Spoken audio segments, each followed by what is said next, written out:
To be underestimated is to be quietly measured and found wanting, at least in the eyes of someone else. It might happen in the workplace when colleagues assume you lack the skill to lead a major project. It might happen in your personal life when family or friends believe you are incapable of handling a challenge.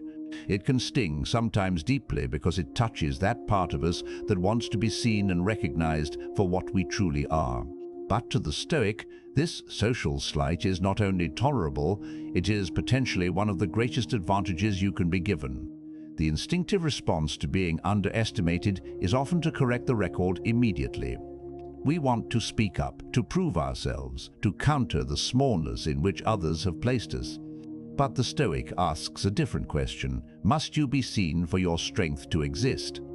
Marcus Aurelius wrote that what is in a man's control is his own mind, and that the opinion of others lies outside that control. If this is true, then the perception of your weakness is no injury, unless you decide to make it one. To be underestimated is, in a strange way, to be granted freedom. When expectations are low, you are released from the suffocating pressure of constant scrutiny. Your every move is not weighed against a reputation you must defend. You have room to think, to plan, to move, without the noise of applause or criticism. In military strategy, a force that appears weaker than it is can lure the enemy into overconfidence, a mistake that, once exploited, can decide the outcome of an entire campaign.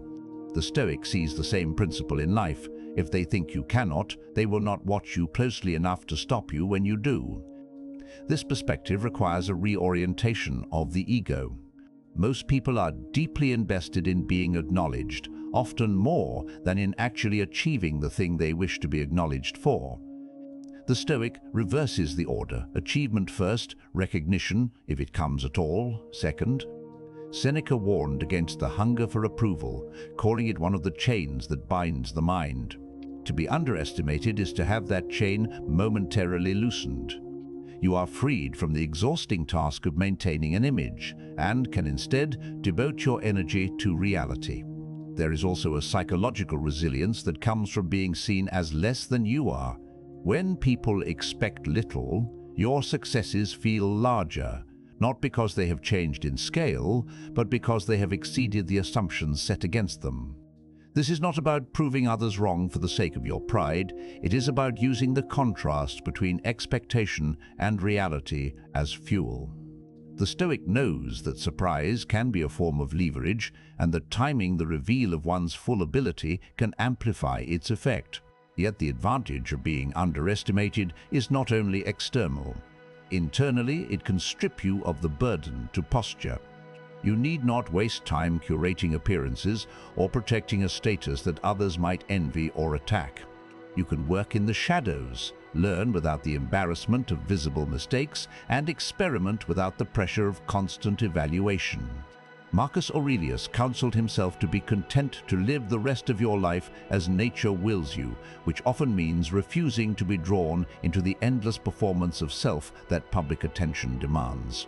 Low expectations can be the cloak that lets you walk unseen. Consider the craftsman in a crowded marketplace. If he boasts of his skill, he invites inspection, comparison, and the jealousy of rivals. If he downplays it, he works in peace, and those who might have tried to sabotage him are too busy ignoring him.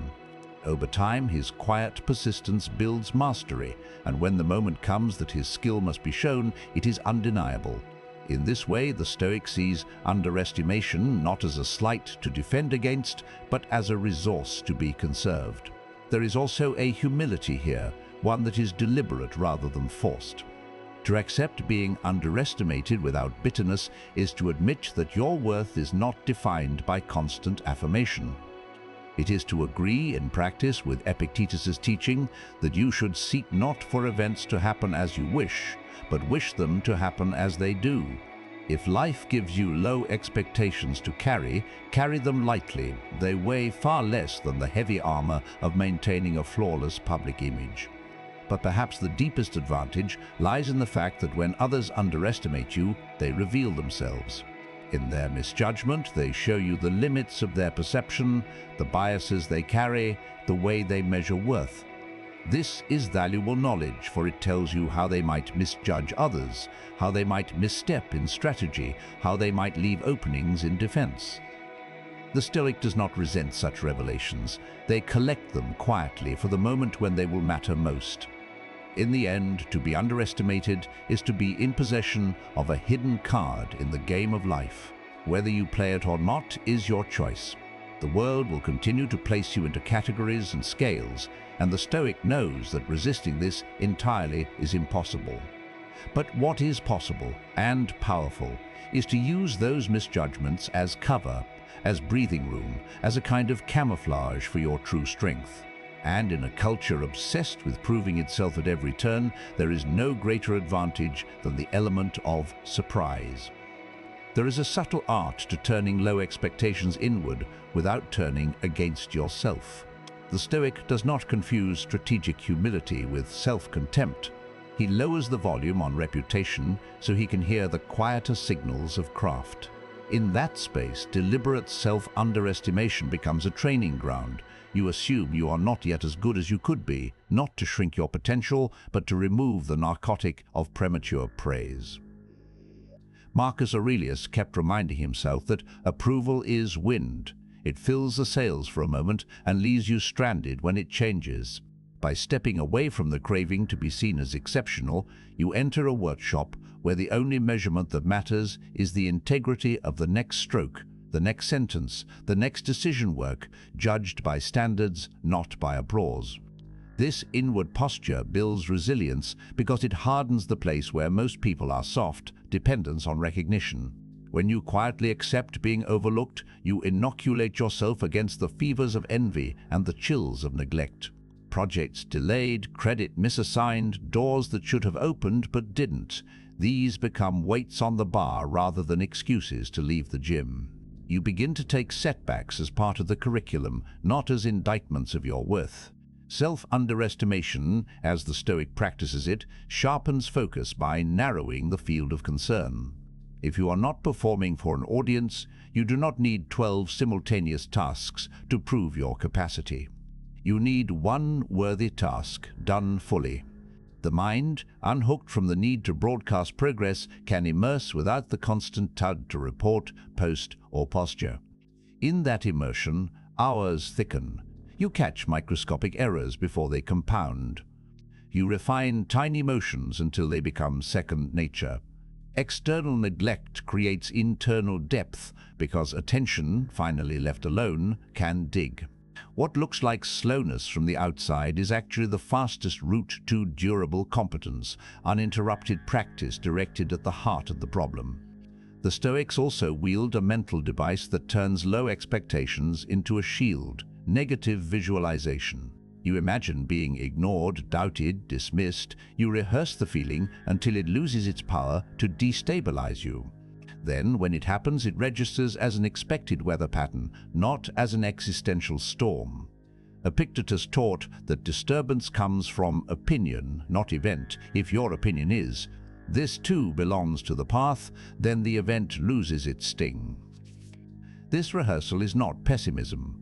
It is psychological pre-season. By warming up with potential slights in your mind, you save precious energy on game day for what actually advances the ball. There is a discipline analogous to fasting that the Stoic uses to keep the ego lean, abstinence from praise. You do not need to refuse compliments or feign indifference. You simply train yourself not to make them nutritional. Let them pass through like air. The reward you allow yourself is the satisfaction of meeting your own standard. This is a dangerous practice for those who confuse self-respect with self-flattery. But when done rightly, it is freedom. You are no longer held hostage by the timeline of other people's recognition. If it comes late, fine. If it never comes, fine. The work was the point.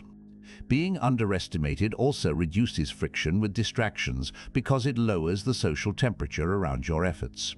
When no one is watching for miracles, you can attempt unpleasant, unglamorous repetitions without commentary.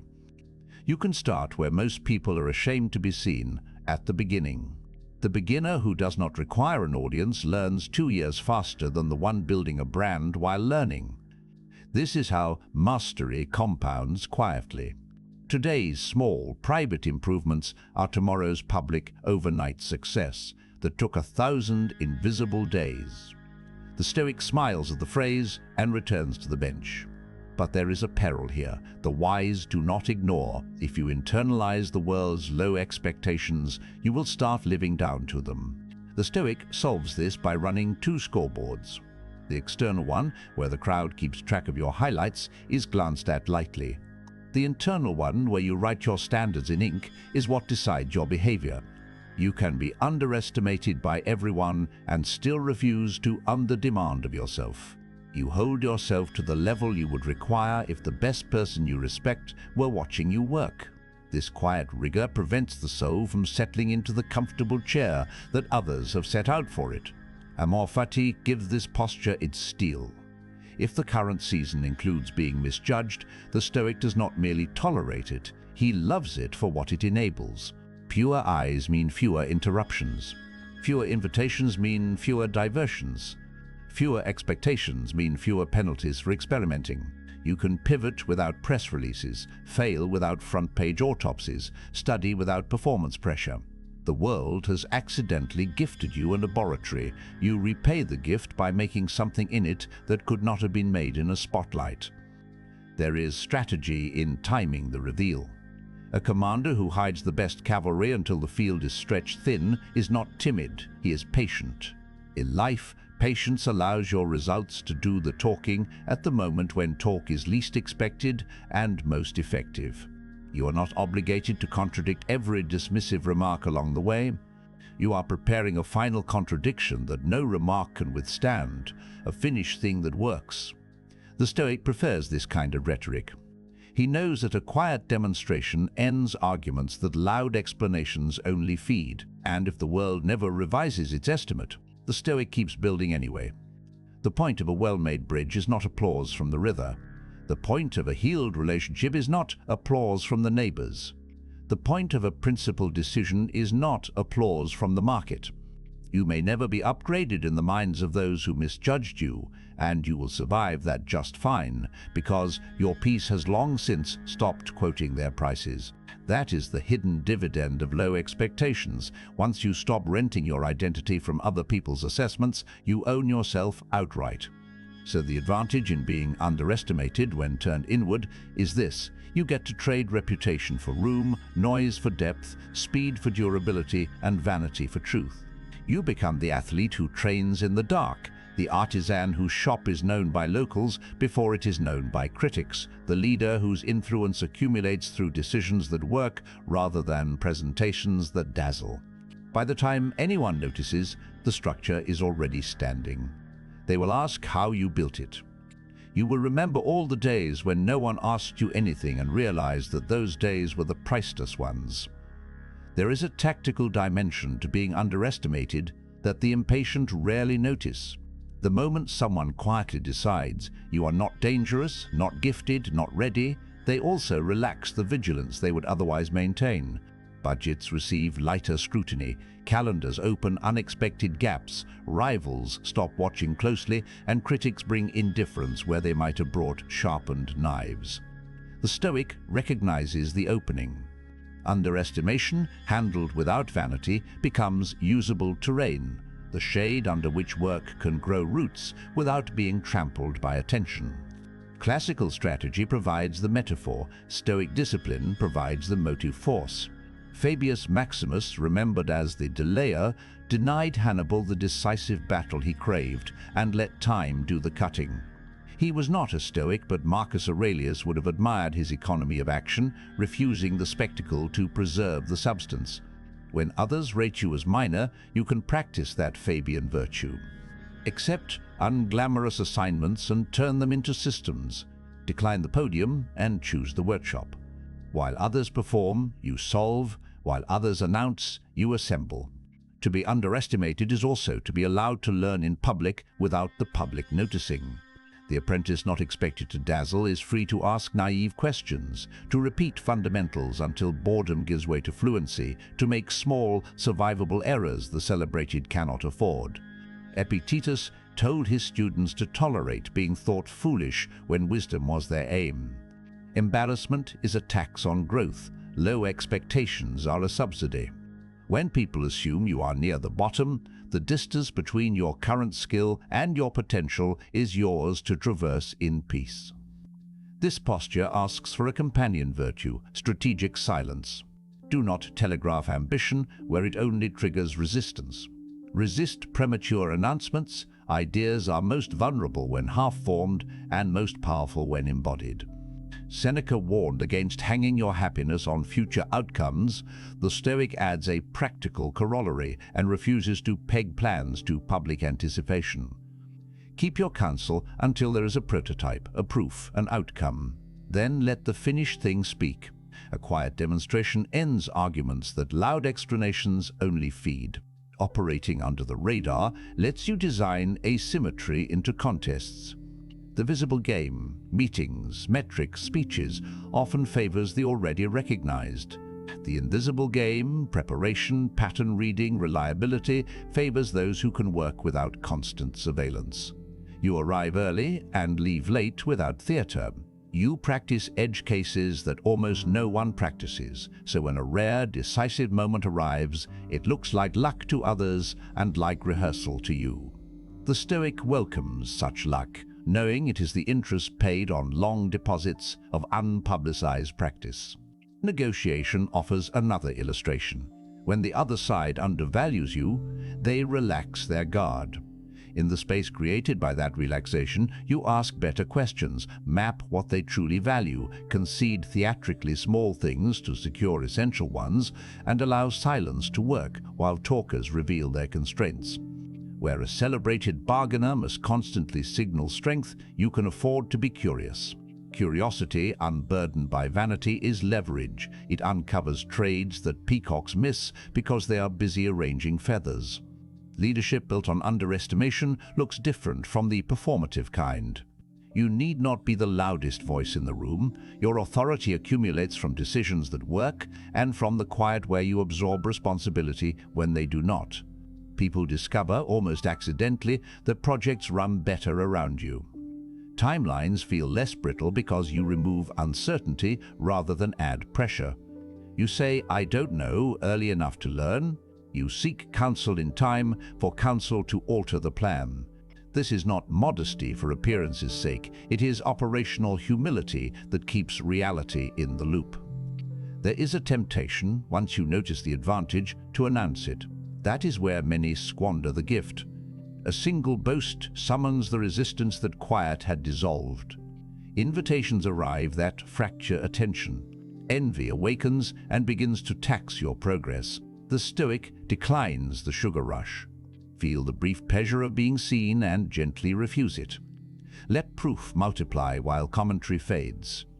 The modern world is wired to reward the opposite pattern, commentary without proof, but the Stoic refuses the empty currency of performance. Using underestimation well demands boundaries. You accept low expectations from others, but you do not accept low standards from yourself. You accept obscurity, but not opacity. Document decisions, clean your artifacts, write the after-action notes your future self and your future allies will need. You accept fewer invitations, but not isolation. Cultivate a small circle that tells you the truth early and often. Stoic freedom is not license for drift. It is responsibility chosen on purpose, protected by habits that keep your attention solvent. Justice complicates the picture and must not be skipped. Sometimes underestimation is not a neutral accident. It is the surface symptom of prejudice, gatekeeping, or systems designed to shrink certain people and expand others. The Stoic does not romanticize this. Restraint is not submission. Gather facts, choose forums that maximize signal, escalate when principle requires it, and conserve your fire for actions that alter incentives rather than arguments that harden positions. Marcus wrote of doing what is right as if it were its own reward. In practice, that means you fight clean, you fight smart, and you refuse to let bitterness write your strategy. From these elements, a practical rhythm emerges. Move quietly, learn aggressively, deliver completely, and speak sparingly. Let the work precede the story about the work. When you must speak, speak in verbs: shipped, cured, reconciled, resolved. Reputation earned that way outlasts the attention that never truly understood you. Over a long horizon, being underestimated becomes a furnace for character. You learn to separate attention from value, to trade velocity for trajectory, to endure empty rooms and still keep promises to yourself. You become hard to bait and impossible to rush. Where others compress their lives into a highlight reel, you lengthen yours into a practice. And when attention finally arrives, as it usually does when enough working things accumulate, you are not intoxicated by it. You treat recognition like weather, noticed, accommodated, never worshipped. The quiet victory the Stoic seeks is this: to convert another's small view of you into a larger view of your task. What began as an insult becomes insulation. What began as a ceiling turns into cover. You keep your head down, not because you doubt its worth, but because the work you carry is taller than your head. When you finally look up, you find that what was supposed to limit you has shielded you long enough to grow roots and reach. The world, surprised, calls it sudden. You, smiling, call it discipline, paying its compounded interest. To understand why being underestimated can become a durable advantage, imagine pressure as heat. Fame concentrates heat, underestimation diffuses it. When the room expects everything of you, errors glow white-hot and force hurried corrections. When the room expects little, you have the oxygen to make real fire, the kind that takes time to catch and then refuses to go out. The Stoic prefers this second climate. It is not indifference to excellence, it is a commitment to cultivate it where roots can grow. Marcus Aurelius warned himself not to live as if he had 10,000 years, yet he also counseled slow craftsmanship of the inner life. Low expectations from others create the external conditions in which that slow craftsmanship can proceed without the distortion of constant applause or panic. There is a geological patience to this. Mountains do not announce their becoming, they accumulate. In the same way, underestimation allows you to stack modest, repeatable gains without the drag of performance. You can be methodical rather than theatrical. A coder who no one expects to architect systems can spend a year building small, resilient modules. A musician, no one is pressuring for a hit, can spend a winter learning harmony so thoroughly that any melody later finds a home. An operator dismissed as support can learn the seams where departments fail to communicate and quietly stitch them shut. What looks like a quiet year on the outside becomes a decisive year on the inside, and because you were not expected to storm any castle, no one came to pour oil on the gate. Underestimation is also a solvent for ego, which is the enemy of durable progress.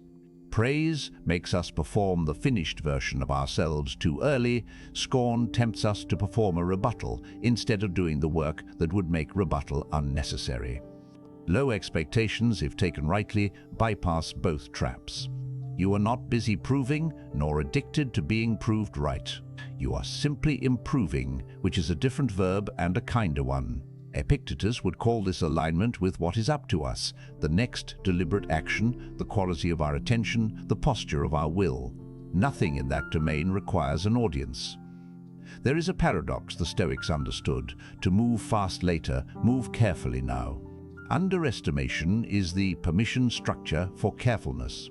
You can choose the slower tool that builds the faster future, documenting as you go, crystallizing tacit knowledge, removing a hidden dependency before it becomes a public outage. Doing such work while celebrated is possible, but it is harder because celebration attracts deadlines that metastasize. Doing it while underestimated is natural because no one is counting your seconds. A year spent reducing friction compounds into a decade where you seem to glide. Outsiders call it grace.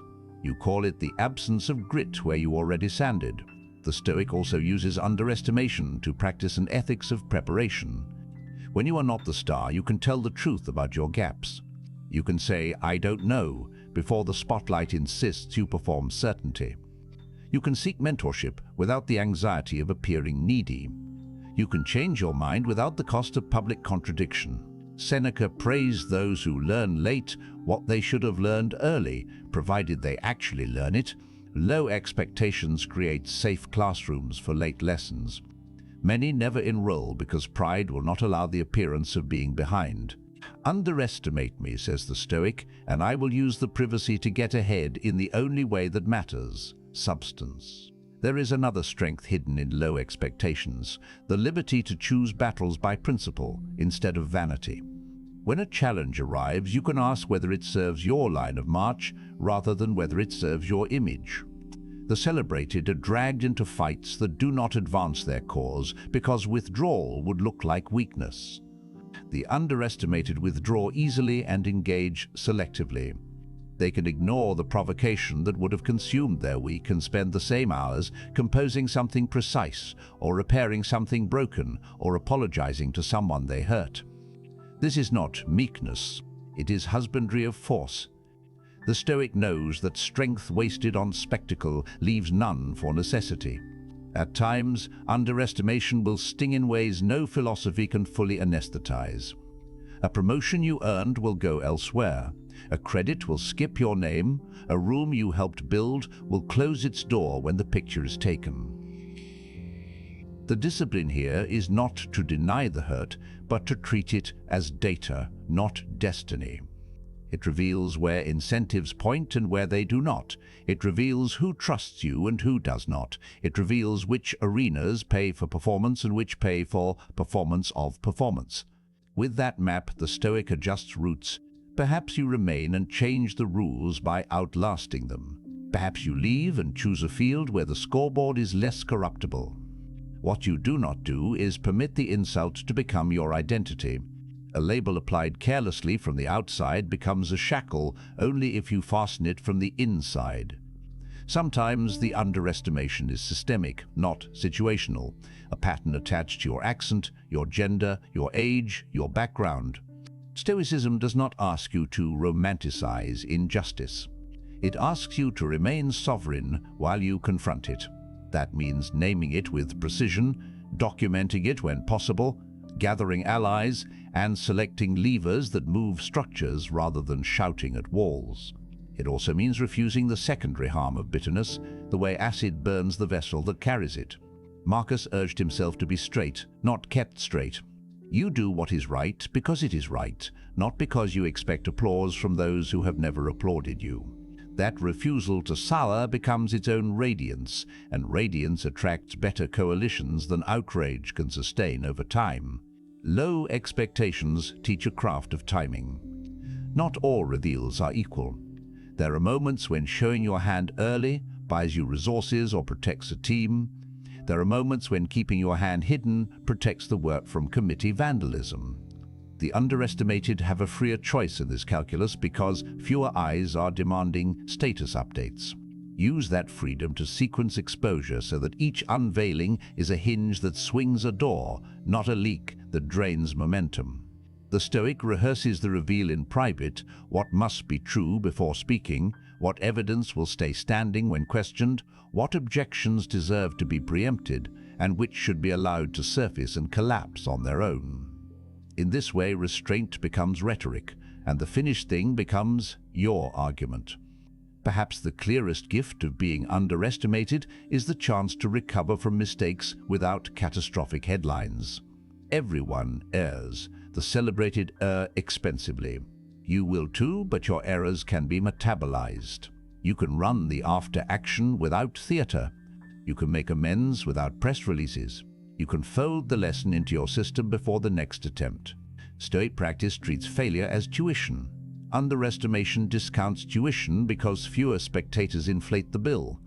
This does not make failure pleasant, it makes it productive.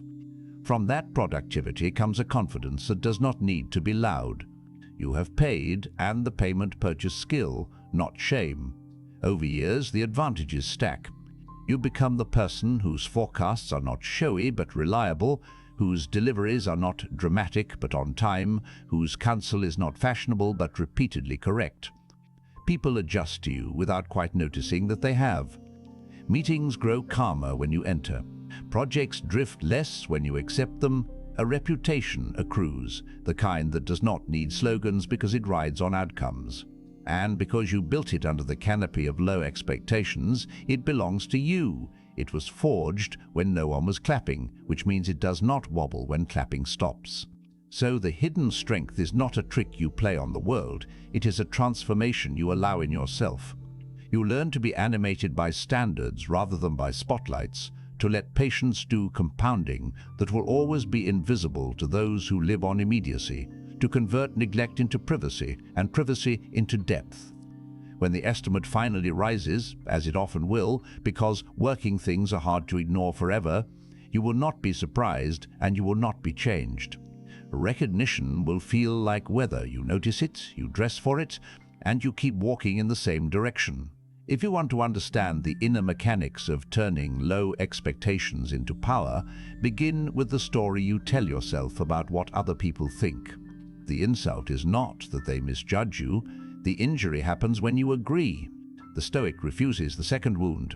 He hears the smallness in which others place him and leaves it where it belongs, outside the gates. Inside, he maintains a different registry, a private ledger of standards, repetitions, and evidence. This is not bravado. It is governance. Marcus Aurelius kept reminding himself that opinions are drifting vapors unless the mind chooses to condense them. Underestimation arrives like weather. The Stoic notes it, dresses for it, and continues the march. The psychological shift is subtle. You move from needing to be believed to needing to be accurate.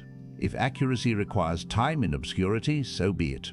When you stop bargaining for belief, you recover the energy you once spent performing certainty. That energy becomes attention. Attention becomes craft. Craft becomes the quiet generator that runs while the audience looks elsewhere. People who are celebrated early must keep producing spectacle. People who are underestimated are free to produce substance. Seneca warned that applause trains the soul to chase hands rather than truth. The underestimated soul escapes that kennel. There is a second adjustment, the recoding of slight as signal. A door that stays closed is not only a denial, it is a map of where not to waste knocking. A dismissive remark is not purely content, it is a disclosure of how the speaker measures value, which tells you whether their approval would even be a trustworthy compass if it came. The Stoic uses this data to allocate hours. He stops auditioning in rooms that pay in noise. He invests in arenas where results settle the bill. To do this without bitterness, you must be trained in the dichotomy of control. You own effort and ethics, you rent timing and reception. Ownership is power. Rent is stress. From this posture, patience matures into strategy. Wait is not a passive word in Stoic practice, it is an active verb. Waiting means you are building the version of the thing that will not need explanation when it appears. Many chase visibility and acquire obligations. You chase viability and acquire options. When the estimate of you eventually rises, you are not trapped in the identity the applause demanded. You can take it or leave it, because your life has been designed to run on principle, not on spotlight. Low expectations sharpen the craft of selective disclosure. The world at speed rewards constant updates. The Stoic constrains that impulse. Half-formed work is kept in the greenhouse until it can survive weather. You share just enough to invite useful pressure and withhold enough to protect momentum. This is not secrecy for its own sake, it is shepherding fragility across the most dangerous part of the journey. The celebrated must show drafts to feed the feed, the underestimated can starve the feed and feed the work. There is also the discipline of unadvertised accountability. The danger of being underestimated is the temptation to relax because no one is watching. The antidote is a self-imposed audit trail, daily notes of promises made and promises kept, a ritual of after-action reviews written for one honest reader, your future self. Epictetus told his students to keep company with your better self. Written records are that company. They prevent the slow drift from underestimated by others to underperforming to myself. You can accept any label except the one you write. Anger needs addressing because it will visit. When recognition is withheld or borrowed by louder hands, rage offers a counterfeit fuel. It burns bright and leaves residue. The Stoic practices emotional alchemy, not suppression but transmutation. You route the heat into precision. The sharper the sting, the cleaner the line of code, the tighter the paragraph, the firmer the boundary. This is not petty revenge, it is conservation of energy. After a season of converting slights into structure, you discover that your best work correlates with your discretion, not your outrage. The world remains noisy, your output stays legible. Underestimation can also become protection for moral clarity. People acclaimed too early are tempted to outsource their conscience to the crowd that raised them. The underestimated have fewer sponsors to disappoint, which makes it easier to choose the principled hard call over the popular easy one. Marcus urged himself to be straight, not kept straight. Low expectations give you the space to practice that straightness without theater. You can apologize quickly because you do not fear the headline. You can refuse a lucrative misalignment because you are not addicted to the size of the stage. A word on risk privacy lowers downside variance. You can place many small bets when nobody is measuring your batting average on social display boards. The losses are tuition, not scandals. This enables a portfolio of experiments that the prominent cannot run without denting their lacquer. Over time, your surface looks unremarkable while your base thickens. Then one day the structure carries weight that shocks the room. They call it sudden. You know it as the arithmetic of many quiet losses converted into a single visible win. The Stoic also uses underestimation to repair the relationship between ambition and humility. Ambition without humility performs. Humility without ambition hides. Wedded, they work. You keep your head down because the task is taller than your head, and you lift your eyes often enough to ensure the task is still the right one. You measure progress against standards, not status. You celebrate competence, not clout.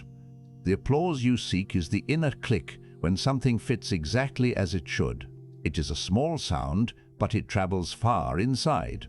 Sometimes, the cost of being underestimated is chronic, tied to a prejudice that will not yield soon.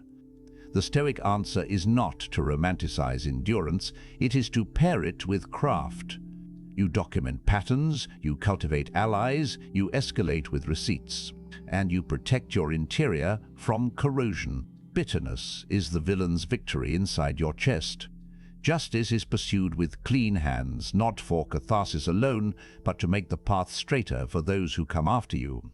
Underestimation then becomes paradoxically generous. Your restraint today becomes someone else's runway tomorrow. Finally, there is the reveal, or the non-reveal. The underestimated are free to decide whether their work ever needs to be announced at all. Some bridges serve by being crossed, never named. Some reconciliations serve by being lived, never posted.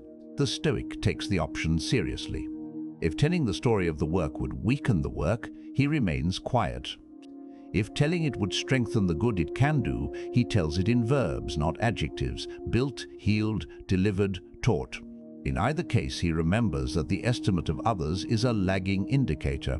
The leading indicator is the daily fidelity to what is right and useful. If you persist like this, something imperceptible changes in the room before anyone updates their opinion. People speak more carefully around you without knowing why. Assignments find you that require steadiness more than shine. Your counsel is requested in private and your name underestimated in public, and you are untroubled by the asymmetry because you know which side feeds your soul. The low ceiling that once felt suffocating has become a shelter under which you planted a forest. When the canopy finally rises, it will not be because the crowd lifted it. It will be because roots did. Now some exciting news. Our channel now offers a members club. By joining it, you will unlock exclusive benefits, deeper content dives, and personal insights. Join us on this journey, and let's build a meaningful life together. And I also humbly ask you to leave a comment, as it helps my channel immensely. If you do not know what to comment, just write "better every day," so I know you reached this far. And don't forget to subscribe for more content like this. Also, I've linked some books on Stoicism that helped me become the man I am today, and will also help you achieve a Stoic mindset. There is a moment in every negotiation, every career conversation, every creative launch when you can feel the room's quiet verdict about you. Their guard is down, their expectations are modest, and the air carries the faint suggestion that you are here to learn, not to shape the outcome. Most people resent that atmosphere and try to puncture it with declarations. The Stoic treats it as favorable weather. Low expectations are not a wall to batter, they are cover to maneuver. If you can keep your ego from shouting for recognition, underestimation becomes leverage. You can turn into terms, autonomy, and durable advantage. Begin with negotiation, where underestimation is often the hidden hinge on which the whole door swings. When the other side thinks you are eager, they speed the clock, flood the talk, and crowd you into concessions. When they think you are inconsequential, they relax and talk too much. The Stoic invites that relaxation and remains composed. He asks precise questions instead of self-advertising, lets silence lengthen until the real constraints surface, and treats pace as a variable rather than a given. Marcus Aurelius warns against being yanked by another's string. In the bargaining room, the string is urgency. Refuse it. A calm, "I can live with a no here," is not theatre. It is the external sign of an internal BATNA, a genuine willingness to walk because your self-respect does not depend on this single yes. Underestimation helps because it keeps the other side from mounting a full defense. They reveal what they value most, and you trade on it, conceding ornaments to secure structure. The celebrated must posture to protect their image. The underestimated can be curious, and curiosity is a pry bar that opens hidden value. This same posture maps directly onto career. The person others overlook has choices, the spotlighted do not. Take the projects that are too unglamorous to attract competition and too foundational to fail, the brittle handoff between teams, the tool nobody owns but everyone needs, the process that leaks hours each week. Announce nothing, fix it. When it works, people discover that operations bend around you without quite knowing how. Do it twice, and your name becomes associated with things that stay working. Sponsors appear, the quiet kind who value fewer meetings and more movement, the kind who say, give them room. Ask for a longer runway in exchange for a clearer landing, specific metrics, a specific date, and the willingness to write the after-action report, whether the landing is perfect or rough. Epictetus spoke of what is in our power. The Stoic asks for exactly that, control over method and accountability for result, and lets the theatre go to those who need it. To make underestimation work for you in a hierarchy that prizes visibility, you must build your own visibility, but in a different dimension. Documentation is your shadow.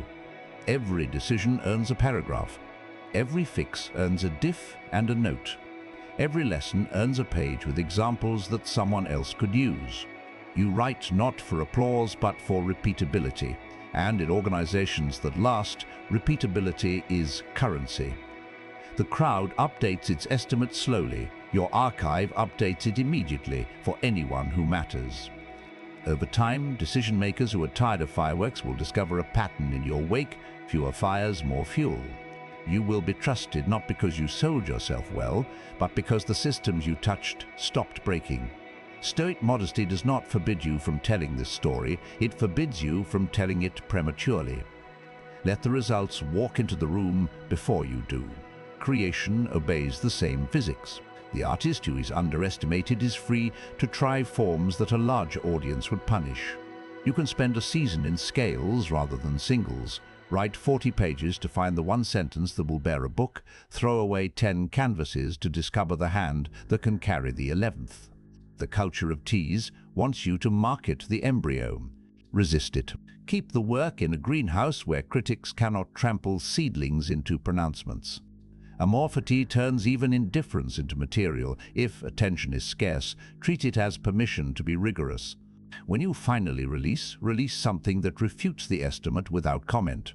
That is Seneca's counsel applied to art: put the weight in the deed. If you must speak, speak in verbs, built, composed, shipped, and then go quiet again. The rhythm is production, not performance.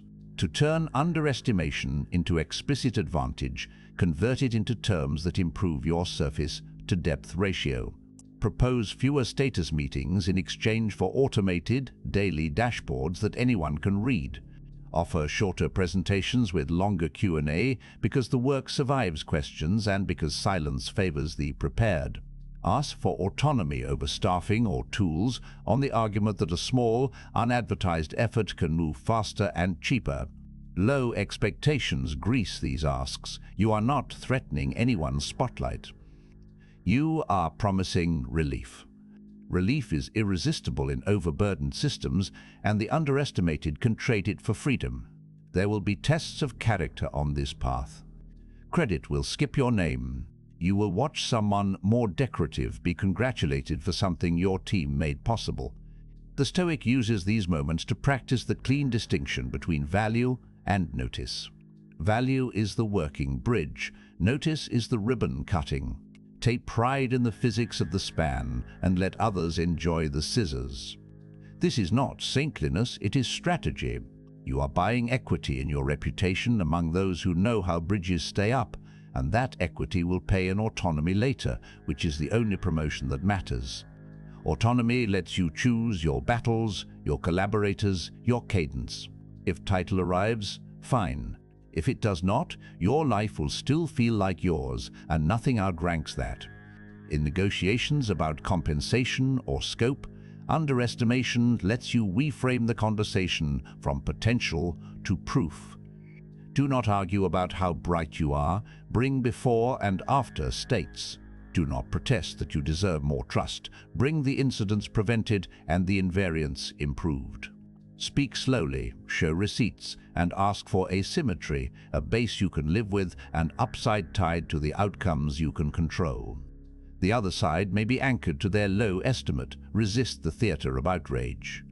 Invite them, instead, to run an experiment that will falsify their assumption. Marcus would call this alignment with nature. Propose an observation that reveals what is. If they refuse, they reveal that the estimate is political, not empirical.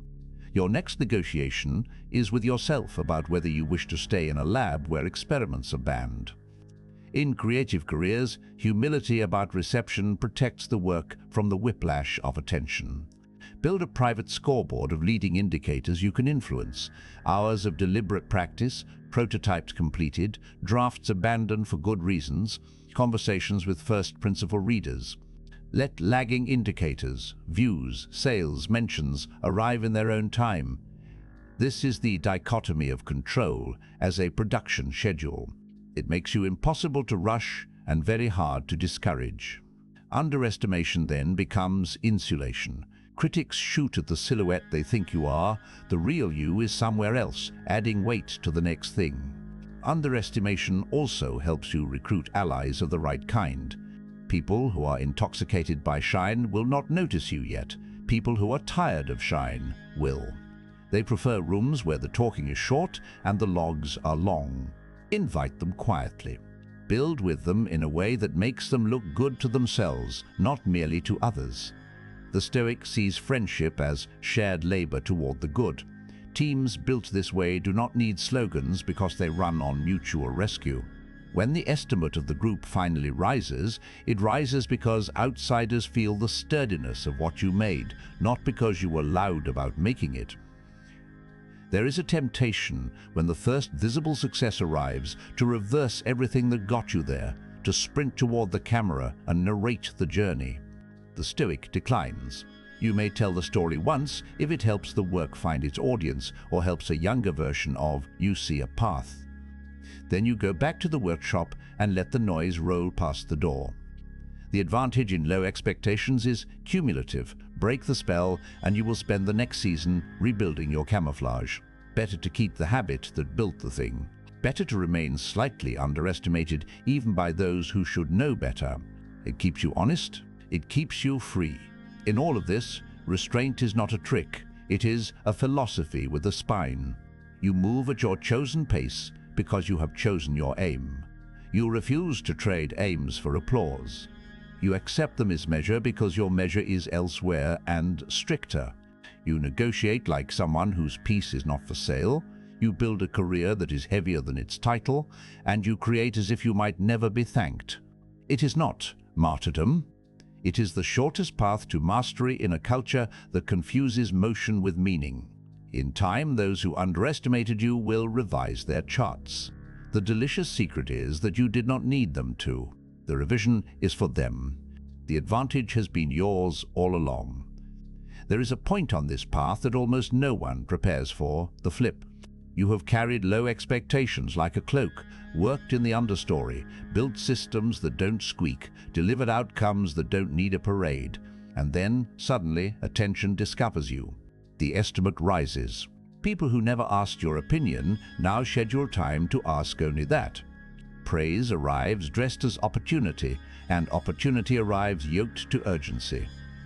This is the most dangerous stretch for the underestimated because it tempts you to abandon the very practices that produce the results attention is chasing. Stoic advantage is not only in thriving when ignored, it is in staying sovereign when noticed. Marcus Aurelius warned himself that reputation is a fine thing, if you can keep it without losing your mind. The Stoic receives acclaim the way he receives weather, he notes it, dresses for it, and refuses to rearrange the house. That refusal begins with pace.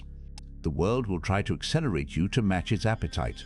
Invitations multiply, deadlines shrink, meetings metastasize. You must remember that your compounding came from depth, not speed.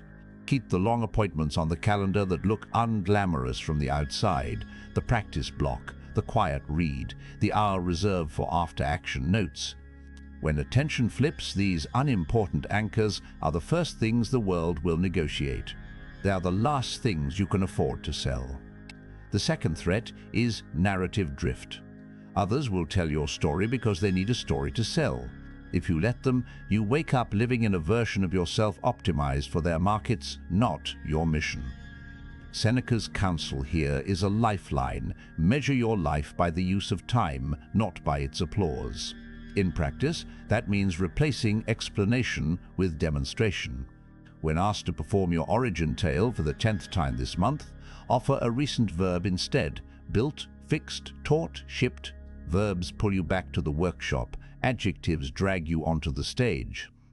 The more verbs you can point to, the less gravity the spotlight has. Attention also reverses incentives around risk. When unknown, you could run many small experiments. When known, the cost of visible error rises and the temptation to play, not to lose, grows. The Stoic response is portfolio thinking with a shield. Keep a public lane that is conservative and reliable, and a private lane that is experimental and messy. Do not allow the public lane to swallow the laboratory. Epictetus would put it this way: keep what is in your power in your power. You may not control how the crowd reacts to a failed prototype, but you can control whether prototypes exist where the crowd cannot trample them. There is a practical ritual that protects this balance, the cooling off rule. After a visible success, agree with yourself and your closest allies that you will not change strategy, team composition, or cadence for a set period. No new missions because a journalist liked the old one. No pivots because a sponsor imagines lateral glory. Hold course long enough to let the signal separate from the noise. Many strong efforts die immediately after winning because the win is treated as license to abandon the method. Stoic restraint treats the win as a data point and keeps the discipline that produced it. When expectations flip, demands for access will multiply. You will be asked to mentor strangers, to advise on arenas you do not know, to sit on committees that consume your mornings and your soul. The Stoic writes a boundary playbook in advance to avoid improvising no with a guilty face. Define the domains where you can be genuinely useful. Pre-write a kind refusal for everything outside them. Schedule windows for generosity so that saying yes there does not mean saying no later to craft. No is not hostility, it is horticulture. You are pruning branches that steal light from the fruit. Credit dynamics will also mutate. When you are underestimated, you did not receive enough. When you are overestimated, people will try to give you too much.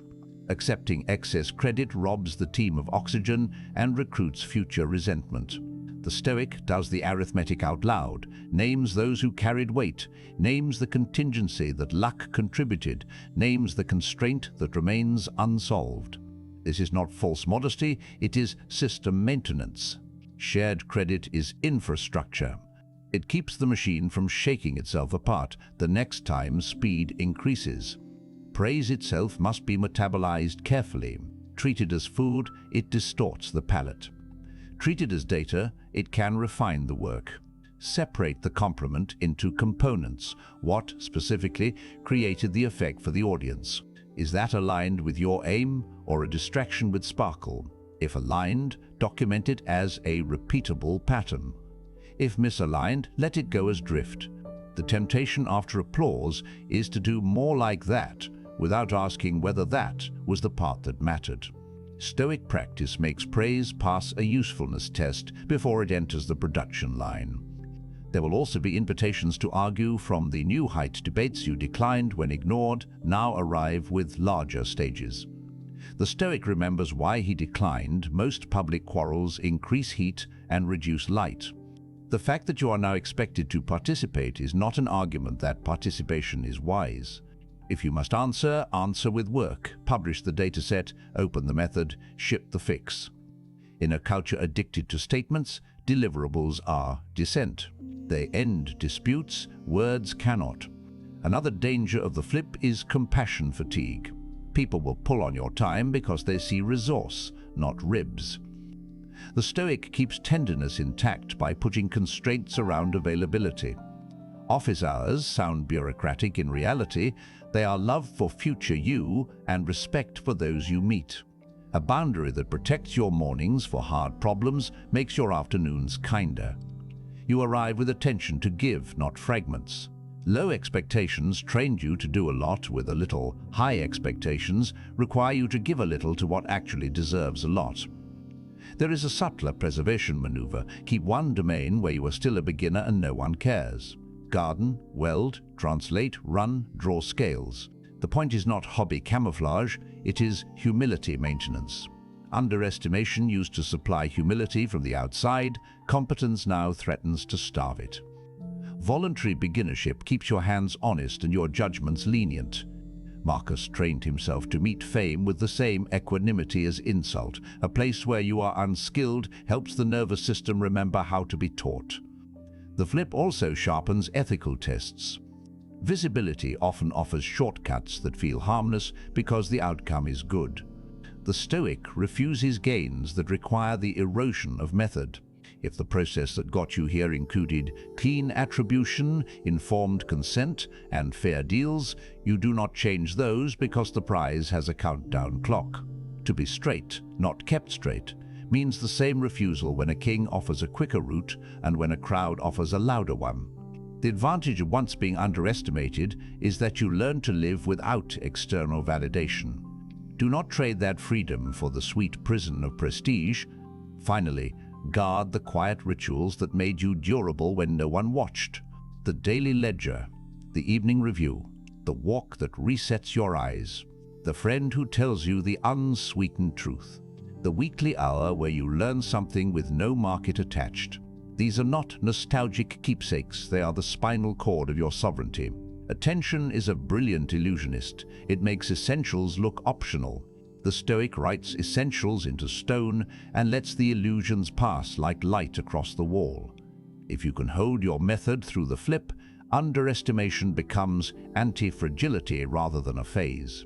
You are no longer powerful because others misjudged you. You are powerful because their judgment, high or low, no longer governs your pace, your choices, or your peace. You built a life that works in shade and in sun. When clouds return, your work continues. When sun returns, your work does not wilt. That is the quiet apex of the advantage. You are not the creature of expectation anymore. You are the custodian of a standard, kept whether watched or ignored, and that standard keeps you. There is a stage after the flip, or sometimes before it, in parallel, when your relationship to underestimation stops being purely personal and becomes architectural. You begin to design rooms where others can benefit from the same cover that once protected you. This is where advantage matures into leadership. Not the loud kind that collects followers with slogans, but the quiet kind that shapes climates, expectations, incentives, rhythms. The Stoic sees culture as a set of practice choices. If underestimation once gave you oxygen to build substance, you can build structures that give that oxygen to everyone on purpose. Start with how work is surfaced. In most rooms, attention is allocated by volume. The confident speak first, the celebrated speak most, outcomes get buried under performance. You can invert this without speeches. Insist that proposals arrive as small artifacts before they arrive as meetings, a memo, a prototype, a diff, a one-page decision record. Comment on the artifact, not the personality. You are teaching the room to reward verbs. Seneca's warning about the soul-chasing applause becomes a policy. Applause will follow shipping, not precede it. The underestimated thrive in such climates because what they make can enter before the story about who they are. The overestimated improve because they must now convert reputation into evidence. Then redesign how credit moves. Underestimation often starves people of recognition. The flip can drown you in it. Use both memories to engineer fair distribution. Decompose wins into components in public: who spotted the risk early, who carried the boring scaffolding, who closed the loop with users, who cleaned the mess when the plan met reality. Write the names down where they cannot be erased by a new slide. Marcus Aurelius reminded himself to do what is right, let others talk. A leader can go further and record who did what is right so that talk aligns with truth. This is not sentimental bookkeeping, it is fuel allocation. People feed the systems that feed them. Build greenhouses for beginners, the way the world accidentally built one for you. Pair small, real responsibilities with psychological insurance, explicit permission to ask naive questions, short error cycles, after-action reviews that grade decisions rather than outcomes. Make it normal to say, "I don't know yet," in rooms where pretending would otherwise be rewarded. Epictetus taught that disturbance comes from opinion. You can remove the opinion that ignorance is shameful by modeling curiosity at the top. Beginners accelerate when they can learn in peace, and the underestimated often carry beginner energy precisely because they were not allowed to pretend. Let them keep that speed without paying the tax of embarrassment. Documentation seems dull until you realize it is compassion in written form. The underestimated do not have back-channel access to oral tradition. They cannot casually ask a powerful friend how things really work. Write it down. How to ship, how to request help, how to escalate without theatrics, where authority actually sits when charts lie. These pages are ramps. They turn a culture of whispers into a culture of reproducibility. They also protect equity when memory becomes contested, which it will if the room is human. A Stoic does not rely on goodwill alone. He builds guardrails that hold when tempers do not. Silence, which once sheltered you, can be shared as space.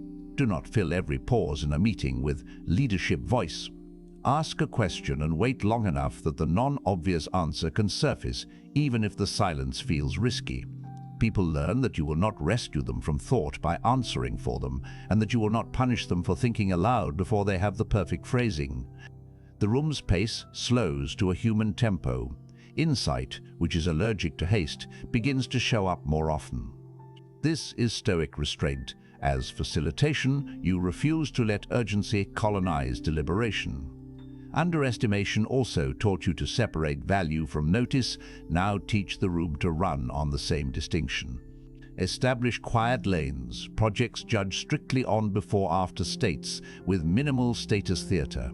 Publish the deltas, not the adjectives.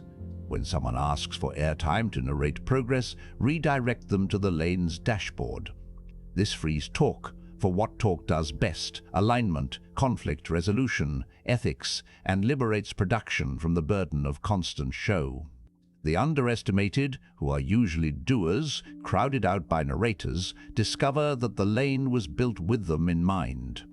Mentorship under Stoic terms is not co-signing someone's frustration or handing out shortcuts earned elsewhere. It is sharing methods that survive regardless of who is watching. The daily ledger, the evening review, the habit of writing decisions before defending them, the practice of rehearsing failure in the mind so the body stays calm when it comes. Share the discipline of know, when to decline visibility that would distort the work, when to defer praise that would drug the will, when to walk away because the price of staying would be your standards. A mentor who only opens doors trains dependency. A mentor who trains standards creates peers. Justice belongs in this architecture. Sometimes underestimation is not a neutral misread, but a patterned dismissal tied to background, accent, age, gender. Here, restraint must be paired with intervention. Build processes that reduce the surface area for bias. Blind reviews of artifacts for early-stage evaluations, rotation of high-exposure tasks so the same people don't monopolize them, written rationales for consequential decisions, and an appeal path that does not require social daring. You cannot Stoic your way out of structural harm. You can Stoic your way into building structures that make harm harder to execute and easier to expose. You will face the temptation to perform the benevolent hero. Resist it. Quiet leadership is more contagious than dramatic rescue. Share credit downward and outward, take blame upward and inward, keep your own name out of the center. The aim is not to be known as the one who champions the underestimated, which turns dignity into brand. The aim is to normalize a pattern until it stops needing a champion. Marcus wrote about being straight rather than kept straight. Cultures should be built that way too, with incentives that make the right thing the easy thing when no one is around to clap. There is also the matter of succession. If your advantage came from being overlooked, your successors may not inherit that cloak. They may be noticed early and thus deprived of the privacy that grew your depth. Design apprenticeships that recreate privacy on purpose, sabbatical-like build cycles with limited external commitments, small autonomous teams with authority over method, explicit permission to ship imperfectly within a sandbox. In other words, give future leaders exactly what the world will try to take from them once they are labeled: time, quiet, discretion. Guard your own center while you do all this. Architecting for others can become a new performance if you are not careful, a refined way to chase approval under the costume of service. Keep the rituals that anchored you when you were unknown. Keep one domain where you remain joyfully amateur. Keep a friend who is unimpressed by your scope and interested in your soul. The Stoic builds for the common good, but he does not outsource his peace to the gratitude of beneficiaries. He does the work because it is right, and because the work done rightly keeps him right. In time, a culture arranged around substance produces a phenomenon you cannot manufacture directly: quiet momentum. The underestimated begin to outnumber the overestimated, not because you recruited a type, but because the room recalibrated what it rewards. Meetings grow shorter and outcomes longer-lived. People who used to audition start to experiment. Credit finds its way to the corners where hands are dirty. And you, once a beneficiary of low expectations, become their gardener, trimming away rituals that starve roots, opening light where canopy had grown too thick, protecting the pace that keeps the sap moving. That is the Stoic endgame for this particular advantage. Move from using underestimation as camouflage for your own growth to making it unnecessary for others. Build places where someone can be measured by the bridge they made, not by how loudly they announced the river. If being underestimated once shielded you, let your leadership make the shield obsolete. Then the advantage you carried in secret becomes a public good. A climate where people are free to be accurate instead of believed, free to build before they brand, and free to keep their standards even when the room changes its estimate. At some point, the theme of being underestimated stops feeling like a season and starts feeling like background weather.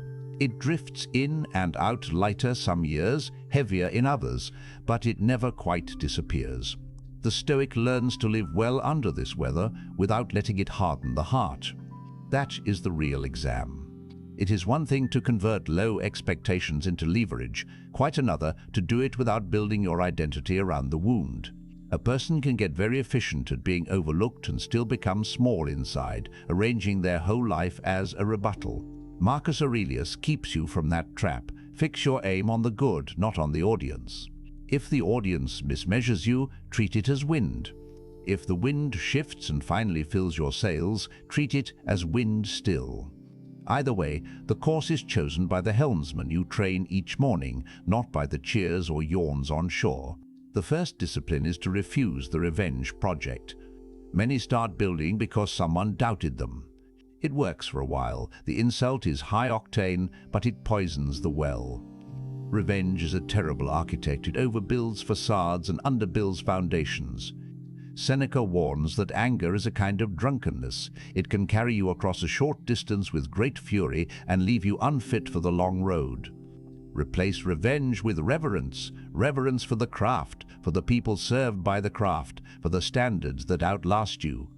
Your best work deserves to be fueled by something cleaner than somebody else's smallness. The second discipline is to keep tenderness intact. Being underestimated tempts you to become a ledger keeper, counting every slight, memorizing who laughed, nursing private lists of names to snub when fortune turns.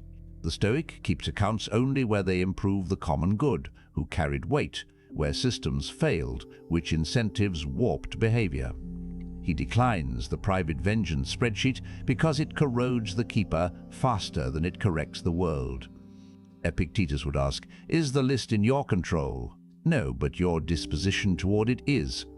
Let the ledger of wrongs dissolve into a ledger of lessons, and write the lessons in a hand your future self will actually read. Relationships complicate the picture, and they should. What do you do with people who underestimated you up close? Family, partners, friends.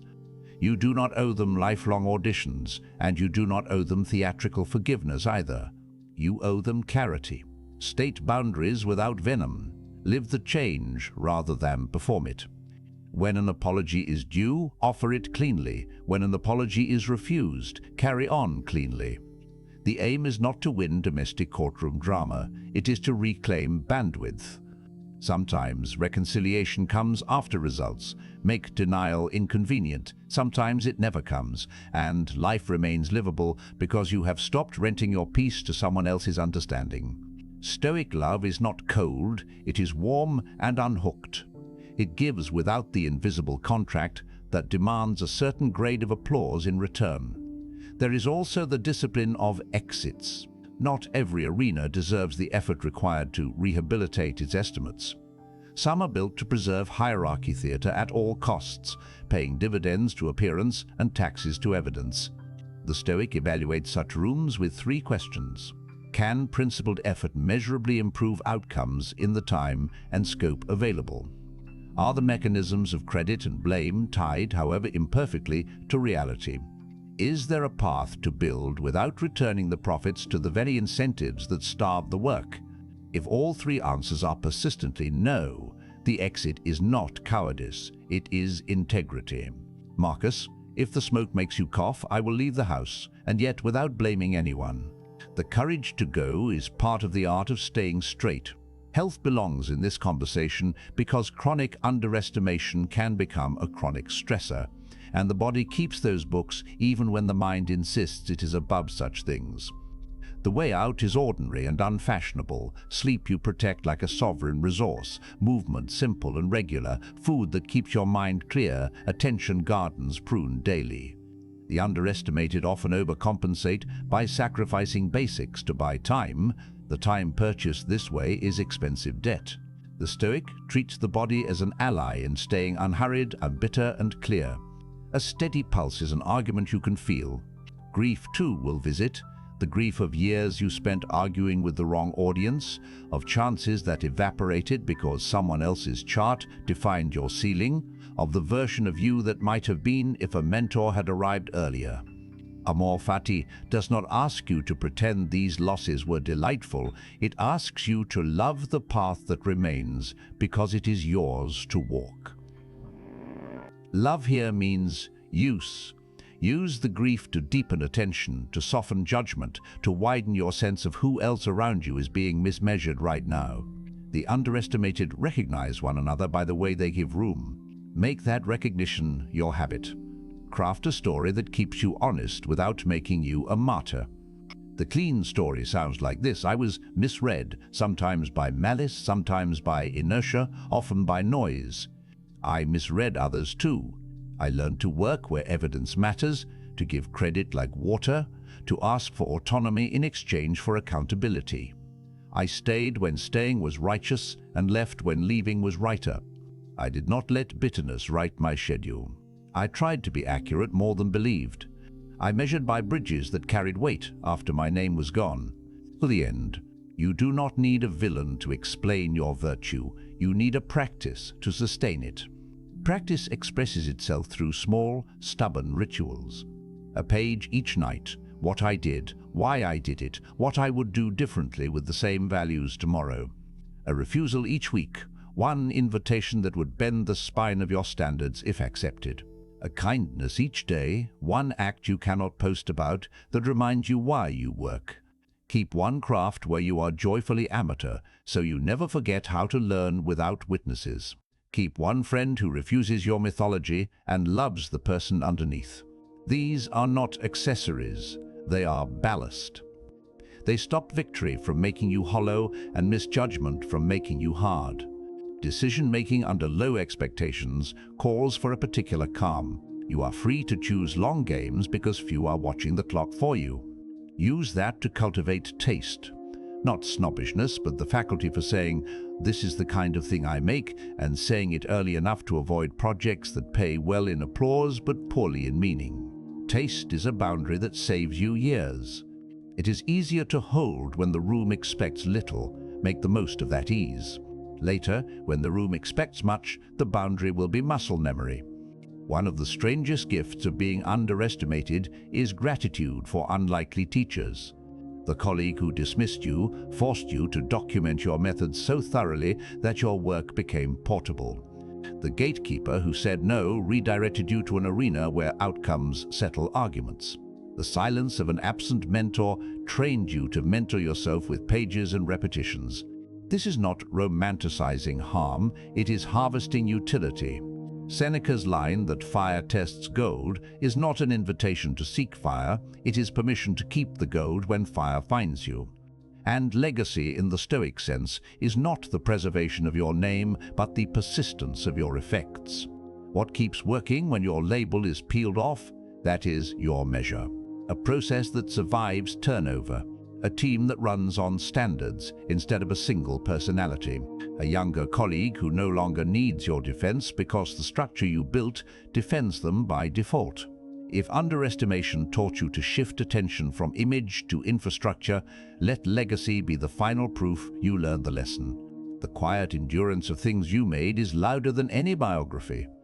So part of the hidden strength is this serenity. You no longer need the world to correct its estimate for you to feel complete. You want systems to be fairer because justice is good, not because your peace depends on it. You want recognition for others because credit feeds the virtuous cycle, not because you hunger for reflected glow. You want to be seen accurately because accuracy helps allocation, not because invisibility terrifies you. Underestimation has done its work, it stripped you down to standards and gave you back your choices.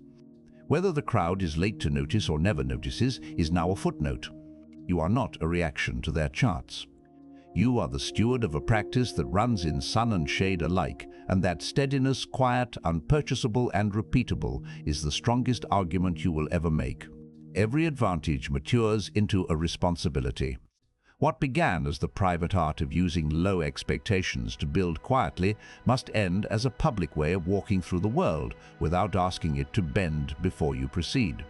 Being underestimated trained you to measure by substance, to move at your own pace, to trade applause for accuracy and spectacle for structure.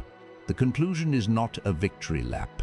It is a vow to keep your standard, whether watched or ignored, praised or dismissed, hurried or left alone. In a culture that confuses motion with meaning and recognition with reality, that vow is a kind of leadership. the kind that does not need to announce itself to take effect. Look back across the path. At first, underestimation stung. It pressed against pride and made you want to argue your way taller. Then Stoic practice turned the sting into space. You learned to accept the mismeasure without ingesting it, to let other people's charts remain outside your gates. In that space, the workshop appeared, hours thick with attention, repetitions free of theater, errors metabolized without headlines. Hidden work produced visible stability. The results, when they finally arrived, sounded like verbs, built, fixed, reconciled, taught, because you refused to sell adjectives while the work was still wet. You discovered tactics that operated like second sight. Negative visualization made slights unsurprising, documentation made progress portable, selective disclosure protected fragile beginnings, the evening review turned days into lessons and lessons into systems. When attention flipped and the room's estimate rose, you held course, pace preserved, narrative resisted, credit redistributed, experiments sheltered. You learned to say no without drama and yes without vanity. You guarded the beginner's corner of your life so humility would not evaporate in the sun. You kept tenderness intact so victories did not make you hard and misjudgment did not make you small. From private discipline, you moved to architectural work, building climates where others could grow under fairer weather. You asked proposals to arrive as artifacts before they arrived as meetings. You wrote the oral tradition down so the underestimated would not pay an extra tax for lacking back channels. You slowed rooms until thinking could enter. You tuned incentives until credit found the hands that carried weight. You added appeal paths and blind reviews where bias had once slipped through. None of this was charity. It was justice with a memory, the memory of how much oxygen you needed when no one believed in you, and how much waste you shed when you no longer needed belief to proceed. Now, at the edge of this reflection, the question is simple. How do you keep the advantage without becoming a person who requires underestimation to feel strong? The Stoic answer is to shift from posture to principle. If you were fueled by rebuttal, trade it for reverence. Reverence for the craft, for the people you serve through the craft, for standards that hold when your name fades. If you were animated by contrast with doubters, trade it for fidelity to aim. Marcus Aurelius kept bringing his focus back to the work of a human being: justice, self-control, truthfulness, courage. Let the work of your days be a specific expression of those, not a continuous courtroom where you prosecute the world for misreading you. There is a creed worth keeping close, not shouted from a stage but carried in your pocket like a small weight that keeps you balanced. Believe less, verify more. Speak late, deliver early. Argue with artifacts. Let pace obey purpose, not pressure. Refuse the intoxication of praise and the anemia of neglect. Keep two ledgers, one for standards, one for lessons, and write each day in both. When the crowd demands a declaration, offer a demonstration. When a door will not open, test whether the room behind it is one where outcomes rule. If not, choose another corridor without bitterness. When you are tempted to perform certainty, tell the truth about the gap and invite help soon enough for help to matter. Amor Fati gives this creed its warmth.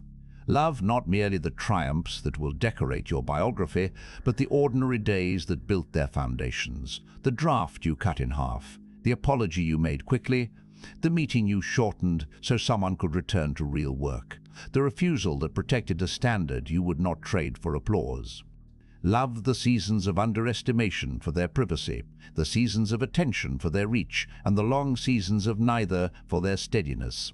Love them because they are yours to use well, not because they flatter you. Seneca said that life is long if you know how to use it. This is how you learn. There will still be weather. Some will continue to weigh you in scales that cannot measure what you make. Others will try to conscript your story into their narrative.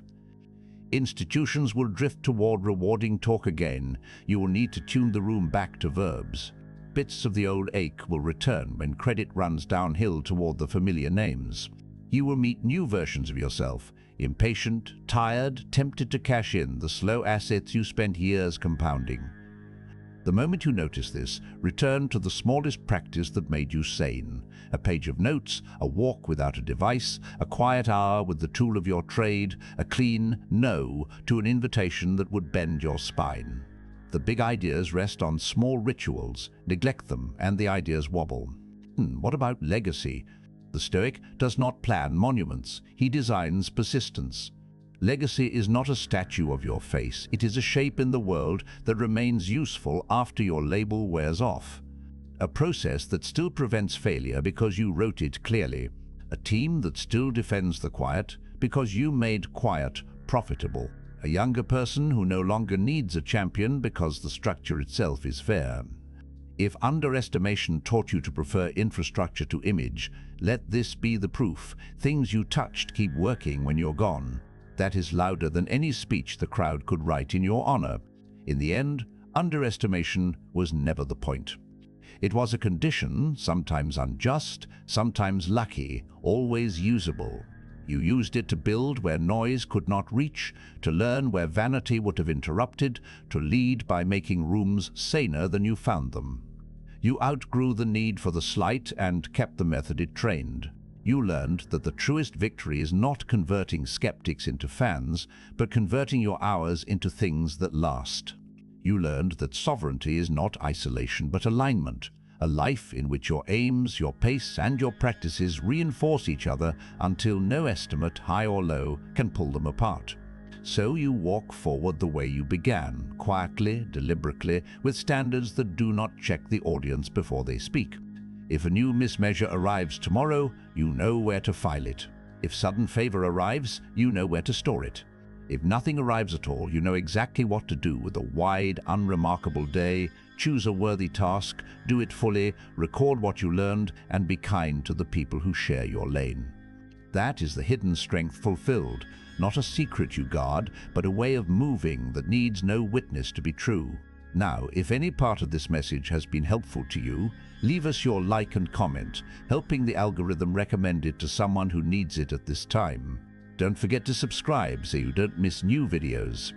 And if you look through the videos we've already uploaded, you're sure to find something to take with you. Have a good day.